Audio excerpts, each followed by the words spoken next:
Hello everyone, कैसे हो? I think सब बढ़िया होंगे, मस्त होंगे, ज़बरदस्त होंगे। आज हम पढ़ेंगे क्लास 12th का एक चैप्टर 7 जिसका नाम है प्रत्यावर्त धारा। प्रत्यावर्त धारा को हम इंग्लिश में बोलते हैं अल्टरनेटिव करंट। क्या बोलते हैं? अल्टरनेटिव करंट, है ना। प्रत्यावर्त धारा को हम इंग्लिश में बोलते हैं अल्टरनेटिव करंट, है ना। पार्ट नहीं आ रहा हमारा एक शब्द धारा। क्या?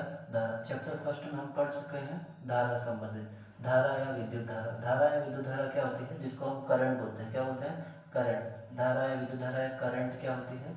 आवेश प्रवाह की दर को, आवेश प्रवाह की दर को विद्युत धारा कहते हैं। आवेश प्रवाह की दर, दर शब्द का मतलब यहाँ समय से है, तो आवेश प्रवाह की दर को विद्युत धारा कहते हैं। दर का मतलब होता है समय, तो आवेश प्रवाह की दर, आवेश प्रवाह की दर को क्या कहते हैं? विद्युत धारा। आवेश प्रवाह की दर को क्या कहते हैं? विद्युत धारा। विद्युत धारा को हम आई से प्रेरित करते हैं। किससे प्रेरित करते हैं? आई से। किससे? आई से। आई बराबर होता है क्यू बटे टी। क्या होता है? क्यू बटे टी, है ना। आवेश, आवेश की जगह हम लिखेंगे क्यू, समय की जगह लिखेंगे टी और विद्युत धारा की जगह लिखेंगे आई। तो हमारे पास एक सूत्र बन के आता है आई बराबर क्यू बटे टी। आई बराबर क्यू बटे टी, है ना। विद्युत धारा का अगर हमको एसआई पद्धति में क्या लिखना है? मात्रक। क्या लिखना है? मात्रक। तो आवेश का एसआई पद्धति में मात्रक होता है कूलाम और समय का मात्रक होता है सेकंड। तो एसआई पद्धति में इसका मात्रक है कूलाम प्रति सेकंड। कूलाम प्रति सेकंड को ही हम बोलते हैं एम्पियर। क्या बोलते हैं? एम्पियर। परिमाण और दिशा के आधार पर अगर हम बात करें, परिमाण और दिशा के आधार पर अगर हम धारा की बात करें, तो जो धारा होती है वो दो प्रकार की होती है। एक होती है दिष्ट धारा और दूसरी होती है प्रत्यावर्त धारा। दिष्ट धारा को हम इंग्लिश में डायरेक्ट करंट बोलते हैं, इसीलिए दिष्ट धारा की जगह हम एक शब्द का इस्तेमाल करते हैं जिसे हम कहते हैं डीसी। प्रत्यावर्त धारा को हम इंग्लिश में अल्टरनेटिव करंट कहते हैं, इसीलिए प्रत्यावर्त धारा की जगह हम एक शब्द इस्तेमाल करते हैं जिसे बोलते हैं एसी। क्या कहते हैं? एसी। दिष्ट धारा की सबसे पहले बात कर लेते हैं। दिष्ट धारा यानी डायरेक्ट करंट। दिष्ट धारा उस धारा को कहते हैं जिसकी दिशा क्या हो? नियत हो। जो दिष्ट धारा होती है वो बिल्कुल सीधे चलती है। ये मार्कर दिखाई दे रहा होगा आपको, बिल्कुल सीधा है। तो जो दिष्ट धारा वो बिल्कुल सीधे चलती है, यानी उसकी जो दिशा होती है वो नियत होती है, यानी उसकी जो दिशा होती है वो क्या होती है? निश्चित होती है, फिक्स होती है। उसकी दिशा नहीं बदलती। मैंने यहाँ पर एक डायग्राम बनाया है। ये एक अक्ष पर हमारा समय है। समय के साथ में देखो ये जो धारा है, धारा जो है वो सीधी चलती है, यानी जो दिष्ट धारा है वो क्या चलती है? सीधी चलती है। दिष्ट धारा में परिमाण बदले या ना बदले, दिष्ट धारा की बात करें उसमें चाहे परिमाण बदले या ना बदले, लेकिन उसकी जो दिशा होती है वो क्या होती है? नियत होती है। तो दिष्ट धारा में क्या नियत होता है? दिशा। क्या? दिशा।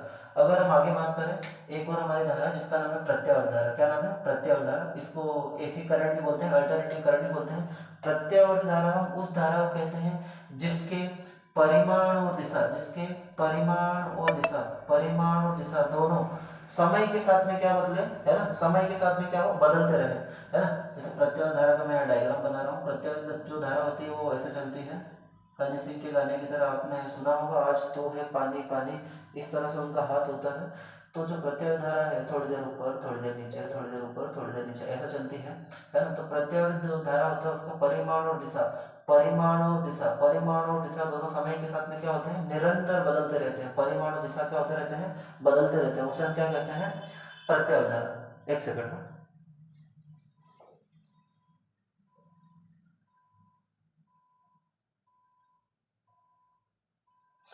चलो कंटिन्यू करते हैं। प्रत्यावर्त धारा को हम एक समीकरण से प्रदर्शित करते हैं जिसका नाम है आई बराबर आई जीरो साइन ओमेगा टी। प्रत्यावर्त धारा को हम एक समीकरण से प्रदर्शित करते हैं, उस समीकरण को हम बोल रहे हैं आई बराबर आई जीरो साइन ओमेगा टी। जहां हम आई को बोल रहे हैं, ये जो आई है, इस आई को हम बोल रहे हैं धारा का तात्क्षणिक मान, यानी किसी क्षण विशेष पर जो धारा का मान है, किसी क्षण विशेष पर जो धारा का मान है उसी को हम बोल रहे हैं तात्क्षणिक मान। उसके बाद में आई जीरो की बात करें, आई जीरो का मतलब होता है धारा का शिखर मान, यानी किसी भी दिशा में प्रत्यावर्त धारा का किसी भी दिशा में अधिकतम मान। मान लो प्रत्यावर्त धारा का इस दिशा में अधिकतम मान होगा तो उसको हम बोलेंगे शिखर मान, और शिखर मान को हम आई जीरो से प्रदर्शित करते हैं। किससे? आई जीरो से। हम आगे एक और टर्म्स का इस्तेमाल करेंगे, एक और शब्द का इस्तेमाल करेंगे जिसको बोलते हैं वोल्टता। क्या बोलते हैं? वोल्टता या वोल्टेज, है ना। वोल्टता या वोल्टेज, क्या बोलेंगे? Voltage, voltage. प्रत्यावर्त धारा परिपथ में, प्रत्यावर्त धारा परिपथ में किन्हीं दो बिंदुओं के बीच, किन्हीं दो बिंदुओं के बीच, ये प्रत्यावर्त धारा है हमारी, ये प्रत्यावर्त धारा हमारी ऐसे चलती है। तो प्रत्यावर्त धारा परिपथ में किन्हीं दो बिंदु, ये कोई दो बिंदु है, इनके बीच जो विभवांतर होता है, इनके बीच जो विभवांतर होता है उनको, उसको हम बोल रहे हैं प्रत्यावर्ती वोल्टता, है ना। प्रत्यावर्ती वोल्टता। वोल्टेज के समीकरण को हम प्रदर्शित करेंगे V बराबर V0 sine omega T, V बराबर V0 साइन ओमेगा टी, जहां V0 का मतलब होता है, V0 का मतलब होता है तात्क्षणिक वोल्टता, V0 का मतलब होता है तात्क्षणिक वोल्टता, यानी किसी क्षण विशेष पर जो वोल्टेज है उसको हम बोल रहे हैं तात्क्षणिक वोल्टता। V0 का मतलब होता है वोल्टेज का शिखर मान, वोल्टेज का अधिकतम मान, किसी भी दिशा में वोल्टेज का जो अधिकतम मान होगा उसको बोल रहे हैं शिखर मान। जैसे इस दिशा में वोल्टेज का अधिकतम मान है तो इसको हम बोल रहे हैं V0, इस दिशा में वोल्टेज का अधिकतम मान है तो वोल्टेज के अधिकतम मान को ही हम क्या बोल रहे हैं, शिखर मान, है ना।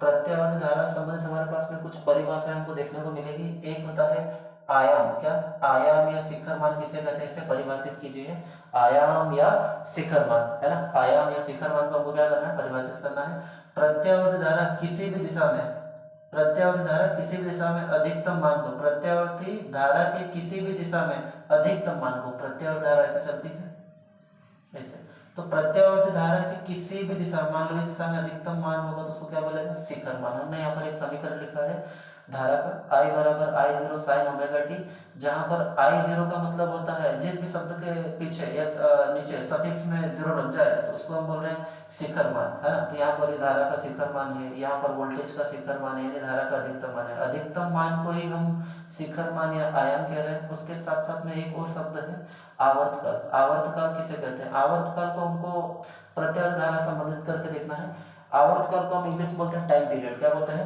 टाइम पीरियड, है ना, टाइम पीरियड। प्रत्यावर्ती धारा एक पूर्ण चक्र में, प्रत्यावर्ती धारा ऐसे चलती है, ये इसका एक चक्र कंप्लीट हुआ, यहाँ से यहाँ तक इसका आधा चक्र और यहाँ से यहाँ तक इसका पूरा चक्र। तो प्रत्यावर्ती धारा एक चक्कर लगाने में या एक चक्कर पूर्ण करने में जितना समय लेती है उसको क्या बोल रहे हैं, आवर्तकाल। एक चक्कर पूरा करने में जितना समय ले उसको क्या बोल रहे हैं, आवर्तकाल। जैसे आप घर से आते होंगे, स्कूल जाते होंगे, फिर स्कूल से घर जा रहे हैं तो हमारा एक चक्कर पूरा कंप्लीट हो गया। तो एक चक्कर पूरा कंप्लीट करने में आपको जितना समय लग रहा है उसको हम बोल रहे हैं आवर्तकाल। उसी तरीके से प्रत्यावर्ती धारा एक चक्कर पूरा करने में जितना समय लेती है उसको क्या बोलते हैं, आवर्तकाल। और आवर्तकाल को हम टी से प्रदर्शित करते हैं, किससे, टी से। आवर्तकाल को हम इंग्लिश में क्या बोलते हैं, टाइम पीरियड, है ना। आवर्तकाल का सूत्र हो गया हमारे पास में टी बराबर 2 पाई बटे ओमेगा, 2 पाई बटे ओमेगा, जहां ओमेगा का मतलब होता है कोणीय आवृत्ति, ठीक है। उसके बाद में हम आवृत्ति की बात करेंगे। आवृत्ति को हम इंग्लिश में बोलते हैं फ्रीक्वेंसी। आवृत्ति जो शब्द है हम प्रत्यावर्ती धारा के संदर्भ में देख रहे हैं। आवृत्ति का मतलब होता है प्रत्यावर्ती धारा को एक सेकंड में जितने चक्र पूर्ण कर लेती है, यानी प्रत्यावर्ती धारा एक सेकंड में यदि 10 चक्कर पूरे कर ले तो वो उसकी क्या है, आवृत्ति। सपोज मैं ये बोल रहा हूँ कि जैसे साइकिल का पहिया है, ये एक सेकंड में जितने चक्र पूरे करें तो उसकी क्या है, आवृत्ति। सपोज एक सेकंड में 5 चक्र पूरा करें तो ये उसकी क्या है, आवृत्ति। उसी तरीके से जो प्रत्यावर्ती धारा होती है वो एक सेकंड में कितने, एक सेकंड में जितने चक्र पूरे करें, एक सेकंड में जितने चक्कर कंप्लीट करें उसको क्या बोल रहे हैं, आवृत्ति, है ना। क्या कहते हैं, आवृत्ति। आवृत्ति का सूत्र होता है 1 बटे आवर्तकाल। क्या होता है, 1 बटे आवर्तकाल। आवृत्ति अपनी जगह, एक अपनी जगह, आवर्तकाल को हम टाइम पीरियड बोलते हैं, इसलिए आवर्तकाल की जगह हमने क्या लिखा, टी। तो आवृत्ति का सूत्र हो गया हमारे पास में 1 बटे टी, है ना। टी का मतलब होता है आवर्तकाल। तो थोड़ी देर पहले हमने आवर्तकाल का सूत्र लिखा था। आवर्तकाल का सूत्र होता है टी बराबर 2 पाई बटे ओमेगा। टी की जगह हम लिखेंगे 2 पाई बटे ओमेगा। ओमेगा ऊपर पहुंच जाएगा, 2 पाई कहाँ पर है, नीचे पे। तो हमारे पास आवृत्ति का सूत्र हो गया ओमेगा, है ना। आवृत्ति का हमारे पास में सूत्र हो गया ओमेगा बटे 2 पाई, है ना। आवृत्ति को हम किससे व्यक्त करेंगे, न्यू से। 2 पाई का मल्टीप्लाई हम न्यू में कर देंगे तो 2 पाई गुणा न्यू बराबर क्या है, ओमेगा, है ना। ये आवृत्ति से संबंधित कुछ बातें थी, है ना। हमने प्रत्यावर्ती धारा के बारे में पढ़ लिया। प्रत्यावर्ती धारा वो धारा है जो हमारे घरों में जो लाइट आ रही है उसी को हम बोल रहे हैं प्रत्यावर्ती धारा। जो जिस लाइट से ट्रेन चल रही है वो कौन सी धारा है, दिष्ट धारा, है ना। हमारे घरों में जो लाइट आ रही है वो कौन सी है, प्रत्यावर्ती धारा। आई थिंक यहाँ तक की जो कुछ बातें हैं वो क्लियर हुई होगी प्रत्यावर्ती धारा संबंधित। वीडियो को लाइक करें, शेयर करें। Thank you.